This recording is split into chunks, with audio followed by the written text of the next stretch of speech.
This movie will discuss the differences between counting and accumulating.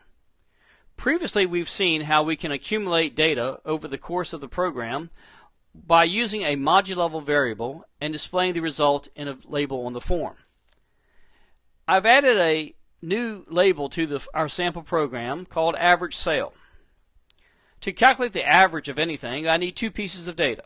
I need the accumulated total, which I already have in place through the virtue of my grand total of accumulated total, but I also need to know the number of transactions. That is, so I know how many times this accumulated total should be divided by.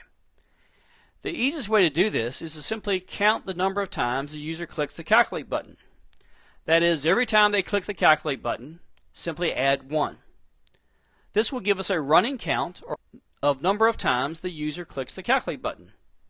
And this will also allow us to use that number to divide by the accumulated total to give us the average sale. Let's take a look at the code. You'll notice I've added a new variable, and it is a module-level variable just like our other accumulating variables called total transactions. It is an integer because we do not need to make this a decimal since we're simply counting the number of mouse clicks.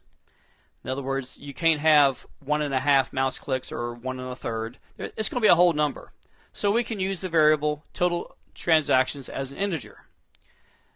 Just like with the accumulating statements, the actual math takes place in the calculate procedure itself. So I'll create a new line of code that will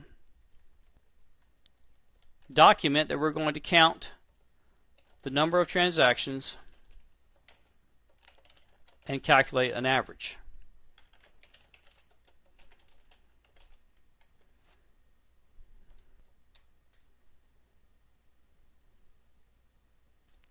The code we need is very similar to the accumulating statements.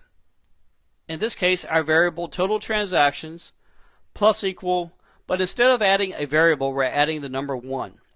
This is the actual statement that's counting the number of mouse clicks.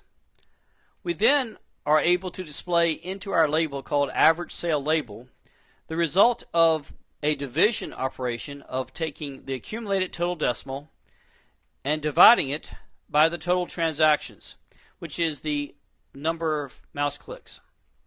I'm converting this to a string so that I can display that in currency format just like the others.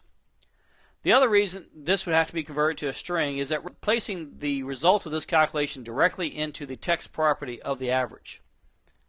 Unlike the statements above where we needed the calculation for another calculation, this is our last calculation, so there's no need to place this in a variable. We could do so, but it's just as easy just to place it directly in the label as well. So we'll test our program and we'll enter some data and calculate. As you can see, we get our grand total, we get our accumulated total and average sale, which currently is the same as our accumulated total since we've only processed one transaction. If I enter new data and click calculate, that creates a new average, which is the accumulated total, in this case divided by 2, because I've now clicked the calculate button twice. If I enter new data once more and click calculate, as you can see, each time I click calculate, my average sale is changing based on the accumulated total divided by the number of transactions. One last time.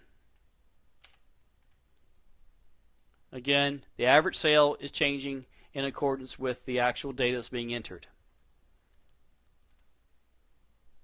So whether you are accumulating or counting, the key is the use of the module-level variables. By using module-level variables, you now have the ability to accumulate, which with local variables you do not. Local variables are fresh, reset to 0 each time that the calculate button in this case is clicked, where the module-level variables retain their values and are able to constantly add new data to it and not get reset.